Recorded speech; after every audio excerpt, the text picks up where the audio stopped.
One more coming in. So welcome everyone to HR Lancers Live. I am Chris Russell. I'm the founder of HR Lancers, and glad you could all join us today in our latest community hangout. It's been a while since we had one, and really looking forward to today. If you are new to HR Lancers, we are a platform for freelance HR pros and independent recruiters to find remote roles, projects, contract gigs. Kind of think of us as the Upwork for HR. That's the goal here, is to hopefully you find projects and gigs and jobs out there in the space and help you build your own careers there. So today's topic is career advice for HR freelancers with our guest, Laurie Ruettimann. Laurie is a speaker, author, podcaster, and influencer in the HR industry. I came to know her more than, I think, over 10 years ago, probably, through a blog called Punk Rock HR, which is now the name of her podcast. And today I consider her one of the most outspoken and truthful voices in the world of HR, and she loves cats too. So that's her hobby. So Laurie, welcome to the show. It's great to have you. Thank you. Yes, cats are my hobby. That's an interesting hobby, but yeah, they are actually. That's accurate. So it's nice to see you, Chris. You know, it's been a long time. We've been doing this forever, but what I love about being part of this social community is that you get new faces and new names and new people kind of come in. So I'm looking at the screen and it's a nice mix of people I know and don't know. So thanks for having me, you know, and it's fun to be part of a new community. Yeah, totally. It's something I'm trying to do is build a community here with this, not just a site, but I want to get to know people, and hopefully one day we'll do these live in person. But for now, we're stuck with working at home. So just starting out with Laurie, how are you handling this whole new reality we're living in today? Oh. Yeah, thanks for asking. Well, I guess I'm handling it fine because I'm healthy and my family, for the most part, is healthy. Right before the lockdown, like in late January, early February, my brother was diagnosed with stage 3 colon cancer. And so the hardest thing for me is not being able to be with my family during his journey. He's in Chicago, but he's doing real well. The chemo is doing its job, and he's an athlete anyway, so he's really like bringing all of that mindset to his cancer. But I think it's just such a small thing for me not to be with my family, magnified by all of you who are in isolation or quarantine and have other stuff going on in your lives. And this period has just reminded me that we're all very human and vulnerable, and we're all fighting our own battles. So the past couple of weeks, on top of COVID, with all the civil unrest, have really got us on edge, and rightfully so. But I think the early lessons from COVID around well-being and wellness and being kind still apply. And I don't know, I have a new appreciation for people and what they're going through. And I'm so appreciative that people have been thoughtful to me during this process. So thanks for asking, Chris. Yeah, no problem. Empathy is something that everyone should give out and needs as well in these times. That's right. So Thanks. Awesome. Well, so give us a quick rundown of your career from kind of your time in HR to where you are now. Give us a quick history there. Sure. Yeah. Well, I had a job in HR, quite a few of them, and I wasn't very good at it. And so I'm actually writing about this in my book that's going to be out in January. I asked for and received a severance package at Pfizer in 2007 after having laid off thousands of people, including my husband. I was done with it. And they gave me a severance package. They were glad to see me go at that point.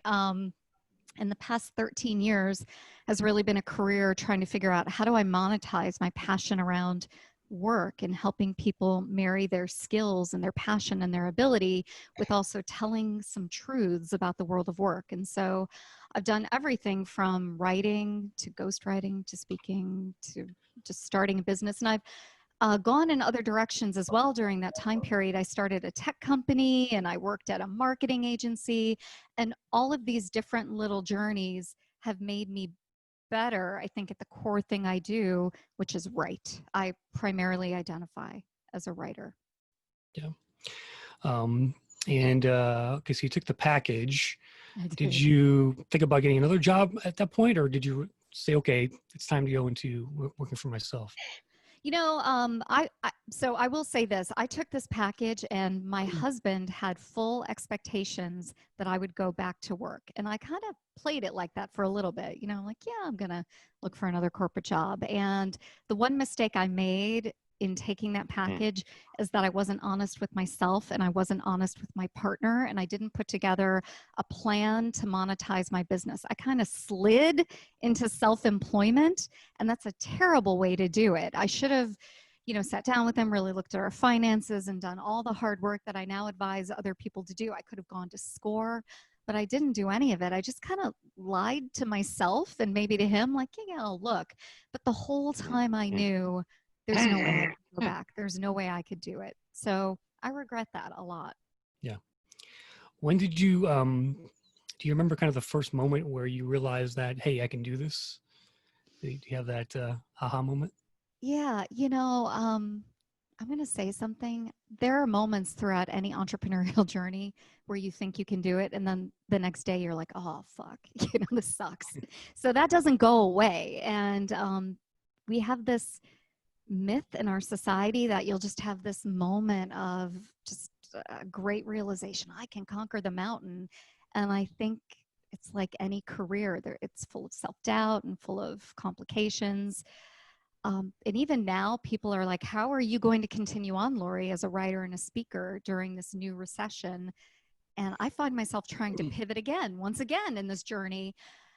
And I don't know what I would pivot to, like a full-time job. That makes no sense for me, right? So 13 years later, I am still trying to figure it out. And I think that's what self-employment is all about. It's not a linear path. And I don't think any of us ever feel truly confident in what we're doing. I mean, I'm confident in my mission. I'm confident in my voice, but I'm not always confident in the marketplace.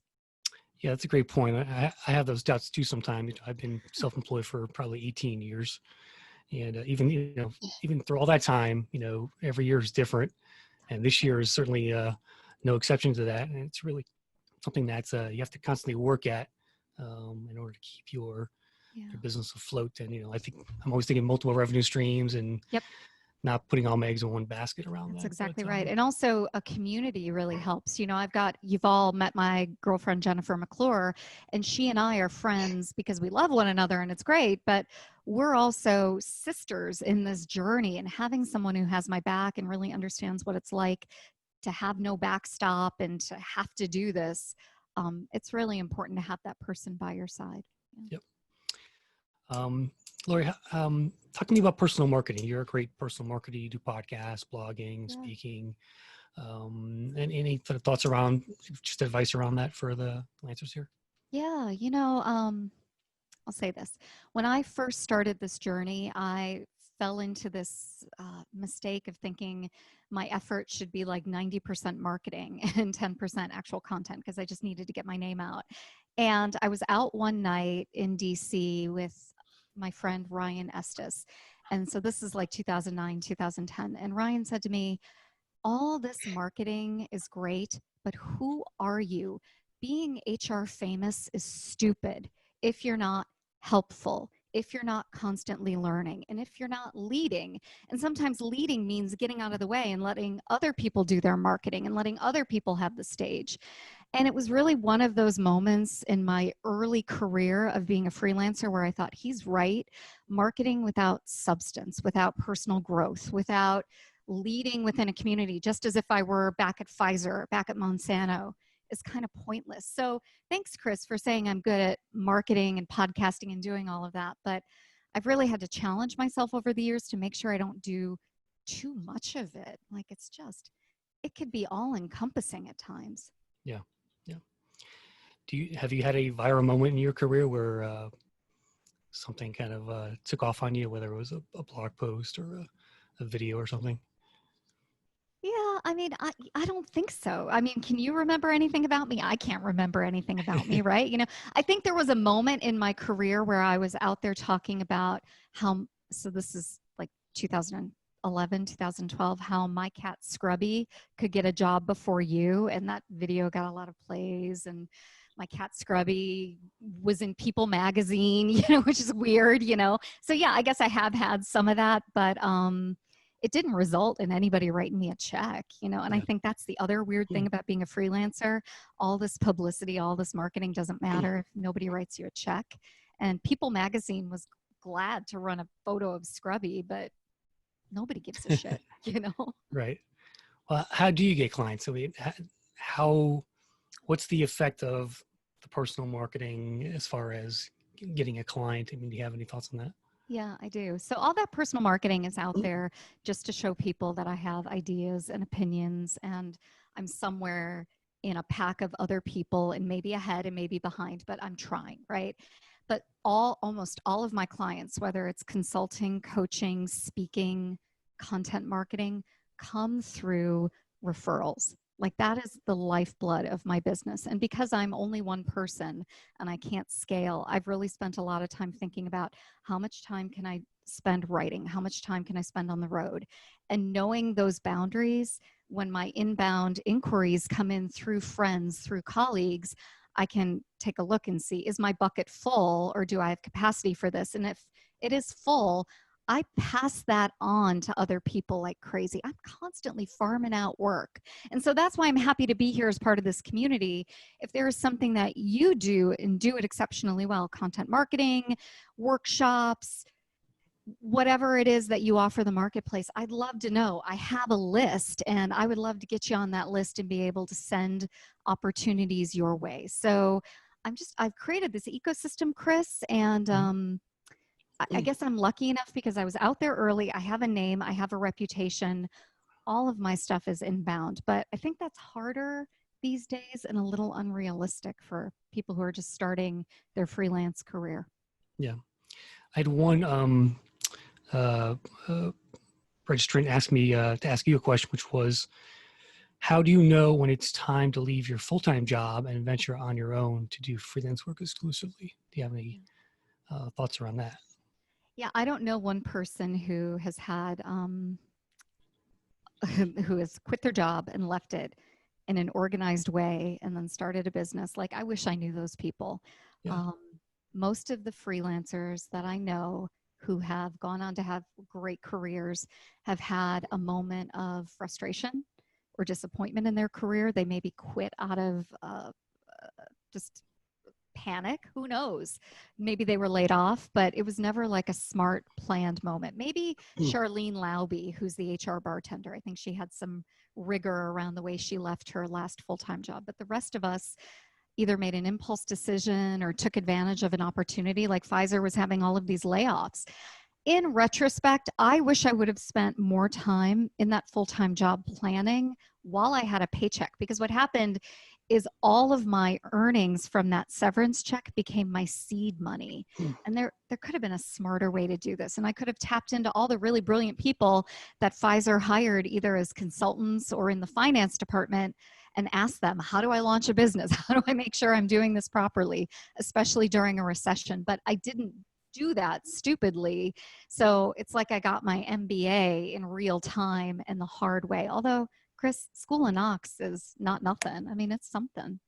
Yeah. Yeah. Yeah, hard knocks teach you. In 2001, after the recession started after 9/11, I got laid off. But at the time, I started my first job board, and so I kind of had a second income. So when I got laid off, I was like, oh, I have this other income here. Yeah. At that point, and so I've been running the site for about 2 years before I finally got laid off. So I'm glad I did it that way. Yeah. Because it worked. Awesome. It worked out. Wait, dude, I had 2 streams of income. I had my severance package and I had my unemployment check. Very nice. Oh, God.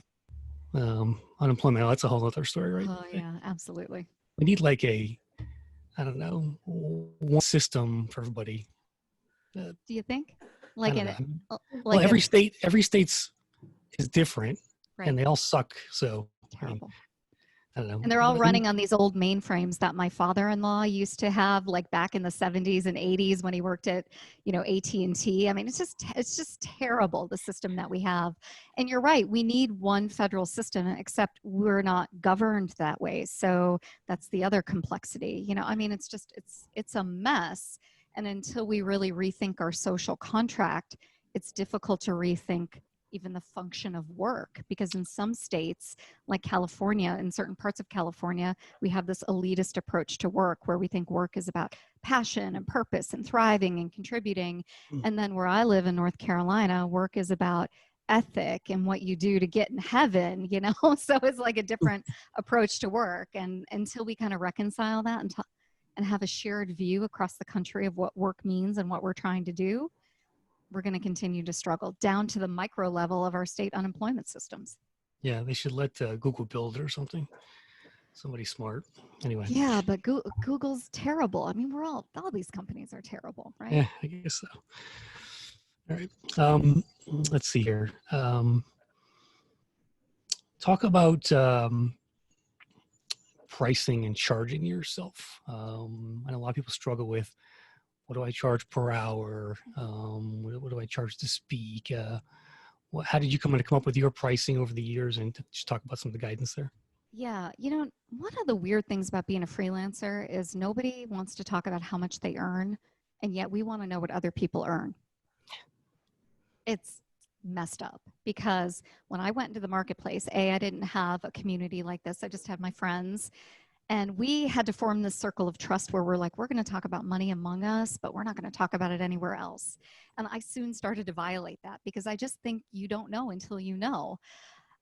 Early in my career, when I was a freelancer, I would say, oh, I'm going to charge, I don't know, X amount of dollars for this. And I would hear back from clients like, what do you think you are, a lawyer? My marriage counselor charges that.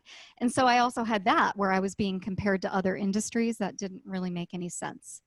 So Chris, do you want to know what I earn now? Would that be helpful? Sure. Okay. All right.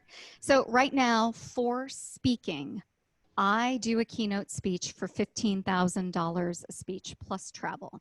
And I have to travel first class because I have hip issues, right? So I get a nice first class ticket and 15 grand a speech. That's actually pretty low. And I'm writing a book only because I want to increase my speaking fees to $20,000 to $25,000 a pop. And a hardcover book will do that for me. So that's my goal. Nice. And all of that is attainable for all of you as well. You can write a book through Wiley. You can write a book through Sherm. If you ever are curious about this, I'm now part of your community. Just ask me and I will talk to you about this. I'm happy to do this. So what's your book going to be about? Oh, my book is about kind of demystifying the world of human resources for consumers and really encouraging them to run their lives like a business, to put themselves first. Because so many companies don't give a shit about their competitors, right? Pfizer never went, I don't feel real good about myself, so I'm going to let Novartis have this quarter. They don't have imposter syndrome. They just go out in the marketplace and they dominate. And when they have a problem, you know what they do? They throw money at it. But instead, people like you and me are like, I don't know, I don't feel good about this. And we don't invest in coaching. We don't learn. We don't fix our money. We don't do it right. And so I'm trying to take all of those lessons that I learned from the global corporations and just break them down into snackable chunks and give them away for $25 in a hardcover. Yep. So will I make any money on the book? Maybe, maybe not. But that book will help me make more money and speak at scale. Are you self-publishing? Who's the publisher? No, the publisher is Henry Holt, which is a division of Macmillan, one of the top 5 publishers in the world. So I went out, I hired a coach to help me write a book proposal, and that coach helped me find an agent. And that agent pitched me to the major publishing houses, and I got a $75,000 advance, which is very good for a first-time author. And then I get a bonus if I sell a certain number of books. I get a $20,000 advance on top of that. And so I don't have to pay this money back, right? It's all performance based. And if my book doesn't perform, it's mine to keep. And then I make royalties on top of that. So this is a real thing for me. But that initial investment of getting a coach to help me write that book proposal was $10,000. But the return on investment was pretty good. Yeah, that's pretty cool. Yeah. So that's the book piece. That's what I'm doing, and that feeds into the speaking piece. But if I were to go do a webinar, for example, like if I do a webinar for Ultimate Software or Success Factors or Work Human, anytime I show up, it's 15 grand per day. But if I do a webinar, it's 10 grand. So you can use me as a comparison. When I started out, I would ask for 1,500. And if I got that 50% of the time, I thought that was pretty great. So webinar is 10 grand. If I show up anywhere to do like consulting, it's anywhere between $10,000 to $15,000 a day. I do a lot of free stuff because I like people, and that way when I charge, I can charge and say, look at all the free shit I did for you, you know? Yeah. I wrote a white paper for Ultimate Software that's out right now. I got paid 10 grand for that. So Not bad. Not bad. Yeah. It's probably a loaded question, Laurie, but how would you change HR today if you kind of had a magic wand? Okay. Here we go. I believe that I'm not going to break any news here. I'm going to copy Marshall Goldsmith. I believe that what got us here today won't get us there in the future. So if it were up to me, I would burn every HR department down. You know, we went through Me Too. Not a lot has changed. We're going through this movement around racial equality. Am I optimistic? Not really. So I would be happy if we burnt, just like we're talking about defunding police departments, right? Because they're part of the problem.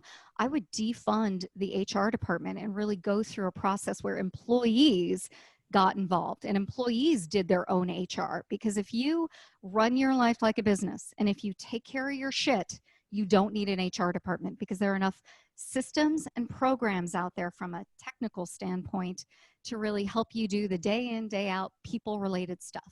And then we could bring in experts like your community, people who are experts in behavioral science and organizational sciences to come in and do SWOT analyses and really deliver programs that are important to the organization in that moment. But the traditional HR department is terrible. It's complicit and it's propagated a lot of these sexist, homophobic, racist, misogynistic problems that we have today. So don't tell me that the person who's head of people and was head of people 2 weeks ago is suddenly going to solve the problem that we see today. It's just not going to happen.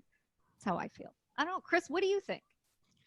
I mean, I think, all employees want us to be cared about, respected, have a flexible kind of, schedule overall. They If want you to give get them paid. that, they're happy, Totally. right?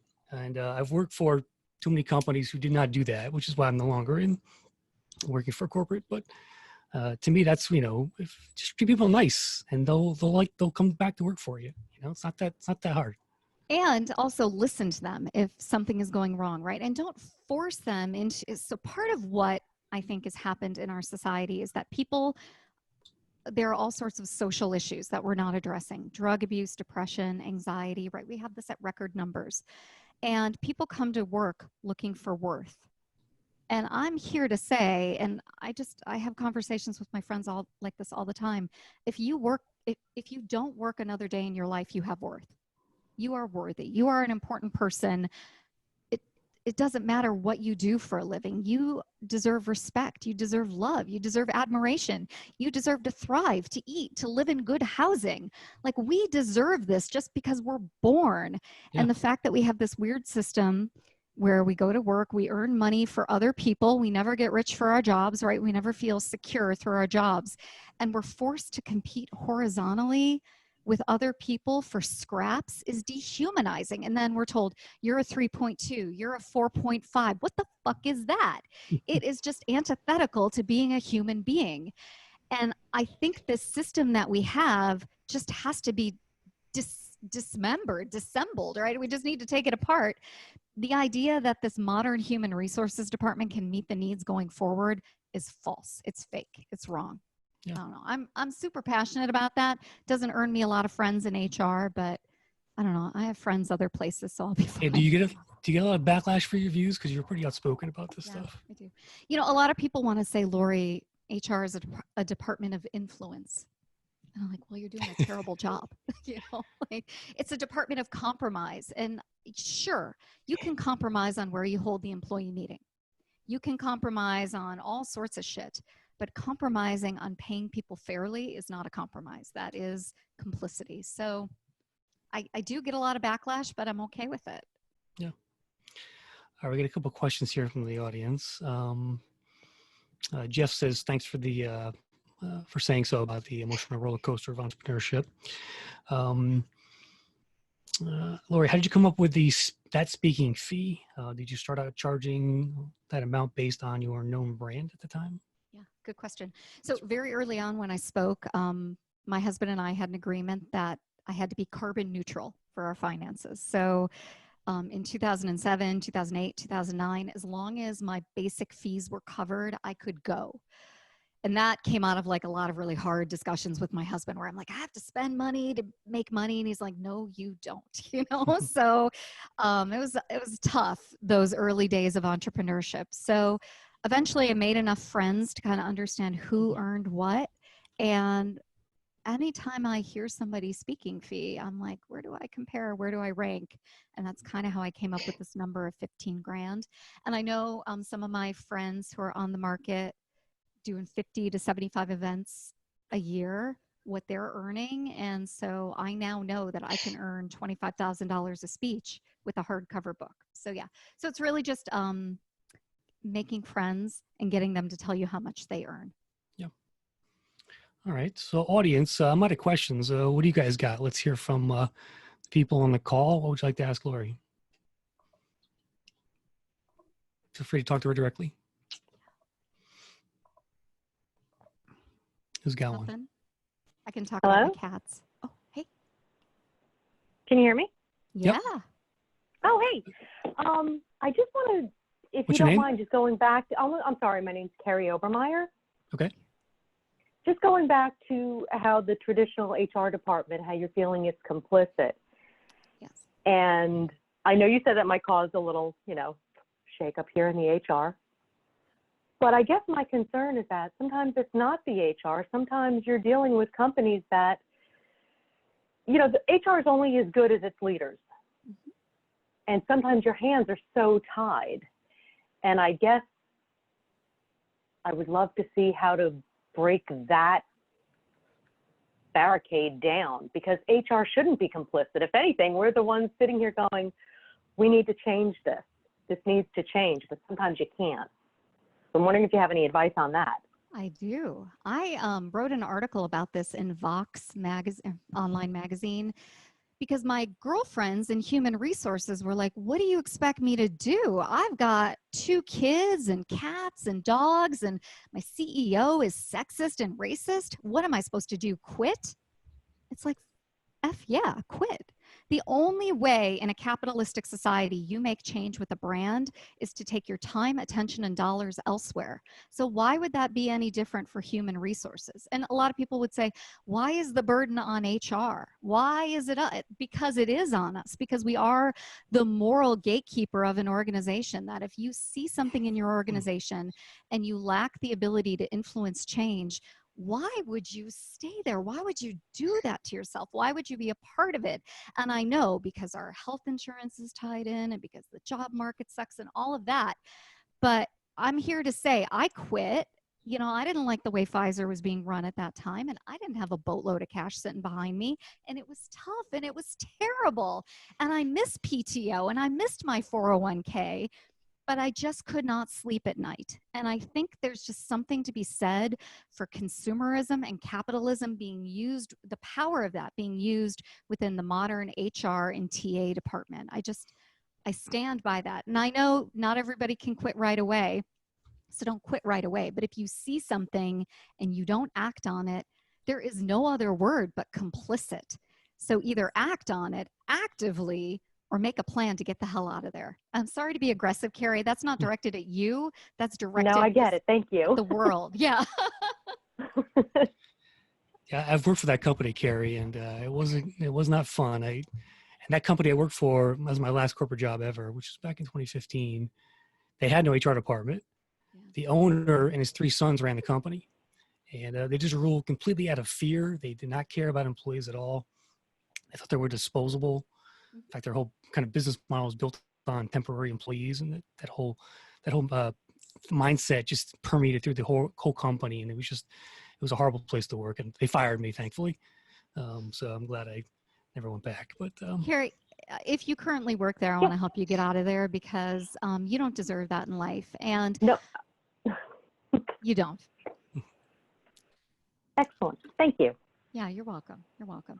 Isn't that interesting though? Because, HR departments are always often anti-union, and for good reason. I mean, unions can be terrible, and I have many family members, including my mother, who's part of a union, and they serve a purpose because people can't just organize themselves and stand for their own values, right? I mean, they feel disempowered. They feel like they don't have any power, but the ultimate power is your presence and your attention.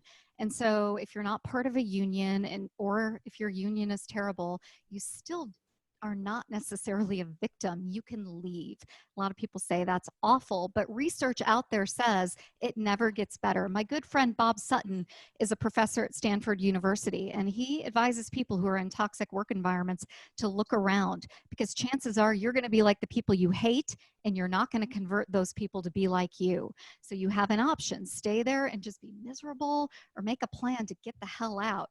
And Bob Sutton advises, get the hell out. If you haven't read The No Asshole Rule, I love that book. It's such an important book. Never gets old. It's one book I recommend to people who are really stuck. Nice.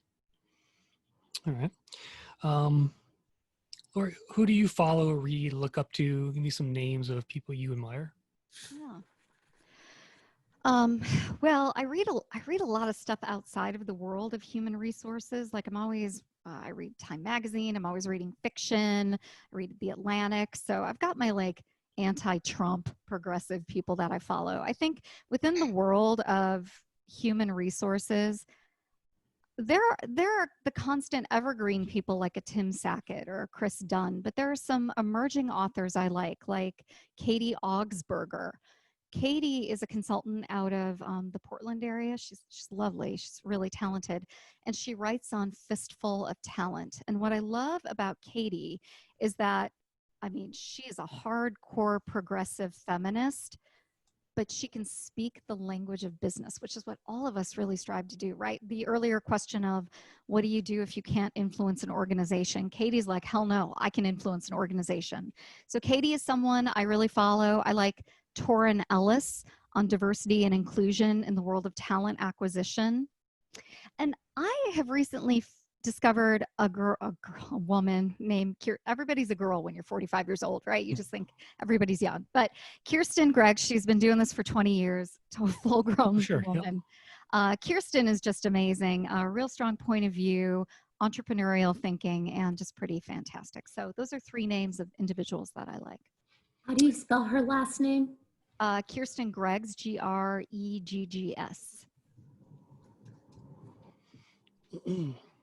Yeah, I threw your website there, Laurie, as well. Awesome. Who else? Anybody got other questions here?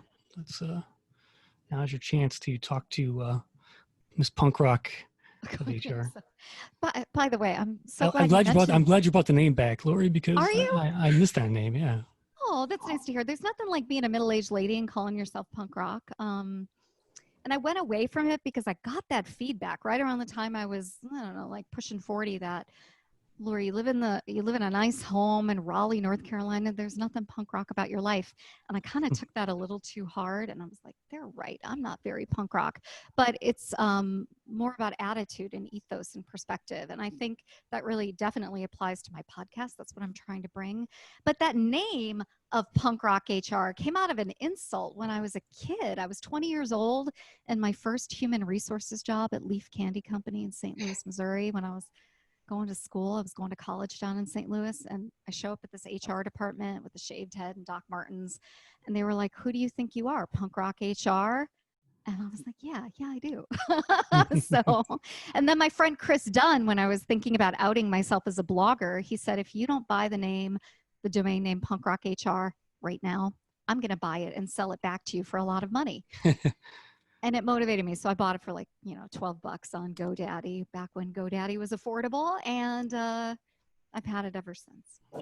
Nice. No, I appreciate that. There's one company I've always wanted to work for, which is a great name, called Big Ass Fans. And they make fans in Tennessee somewhere, maybe. Yeah, they're huge. Yeah. I'm like, I just want to work here so I could say, hey, why don't you come to work for Big Ass Fans?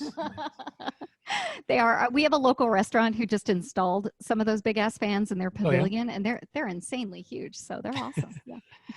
Nice. Okay, Andrea asks, what's being done within companies through HR for self-care, health, stress, etc., or are companies bringing in consultant speakers for that? We are seeing some new mental health benefits type platforms pop up as well. But any thoughts around that area, Laurie? Yeah, one of the interesting things is that well-being was kind of trendy before COVID. And by kind of trendy, I mean that HR departments were implementing it through their benefits platforms. And so companies like Plan Source, Limeade, I mean, any benefits, Aetna, all of them, were bringing in well-being consultants to work directly with brokers and then work directly with companies as well. So I think there's still a lot of work going on with that, but unfortunately it's so it's weird being virtual. So I'm not sure the volume of it anymore, but at least back in 2019, it was kind of superficial. People were talking about sleeping and eating right, taking advantage of your EAP, but they weren't getting to the root cause of what was going on in a lot of these corporations, which is an excessive push towards productivity and a dehumanizing way that we ask people to work and be attached to their mobile phones all day long. So I think there's a real opportunity for consultants who want to have deeper conversations, who want to push and prod, and also want to have a conversation about well-being being adjacent to some of the civil unrest that's going on right now. Like racism is toxic, sexism is toxic. All of this is really degrading our quality of lives and shortening our lifespan and making us less productive at work. And so the freelancers who are interested in that conversation and have something to say, I think are going to kick butt in 2020 and 2021. Yep. Daniel says he works for a company that has a whole team for well-being, and they have a partnership with a company called Headspace for employees to use for free help with well-being. So that's cool. That is cool. I do have to say something about Headspace, Calm, and a lot of these apps. There is no reliable and valid data that using these apps makes the workforce more productive. So you're going to spend money with Headspace and you're going to spend money with Calm. And sometimes I think when you buy a solution like that, it's the easy way out. And I would love more freelancers and consultants to talk about that. I would rather give money back to the workforce in terms of more PTO, more programs, better benefits, than to give money to a corporation like Calm or Headspace. And I like what their Talkspace, Talk Therapy is another one. I mean, the verdict is still out on whether the efficacy of regular therapy is pretty low. And when you use Talkspace, that app to talk to a therapist, there's no reliable data on whether or not that's a really good benefit for employees or just consumers in general. So it's like buyer beware, but companies really want to spend money on solutions instead of sometimes doing the things that they need to do, like getting rid of racist, sexist, and homophobic managers, right? Like the hard work is always going to be hard work. Yep. I've got a couple more questions here. Let's see.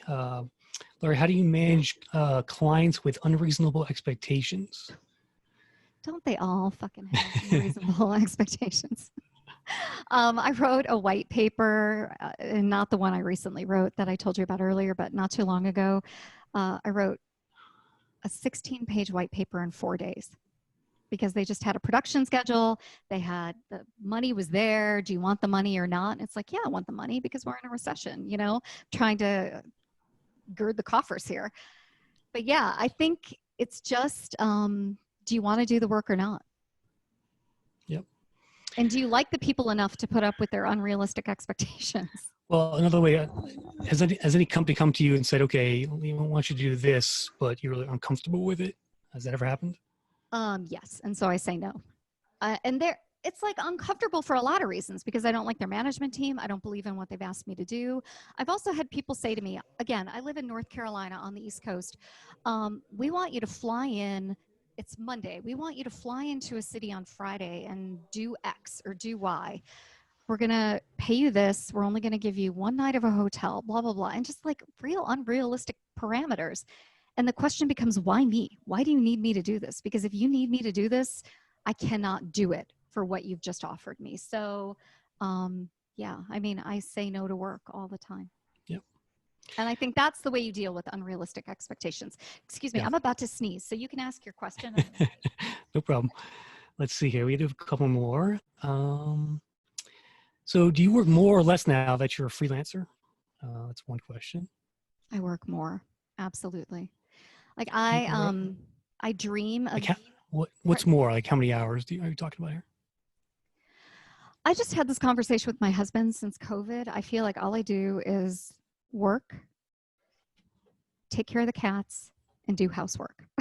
Like, because he's working, right? I mean, I feel like I work all the damn time. And so at the beginning of 2020, I gave myself a rule that I take Fridays off.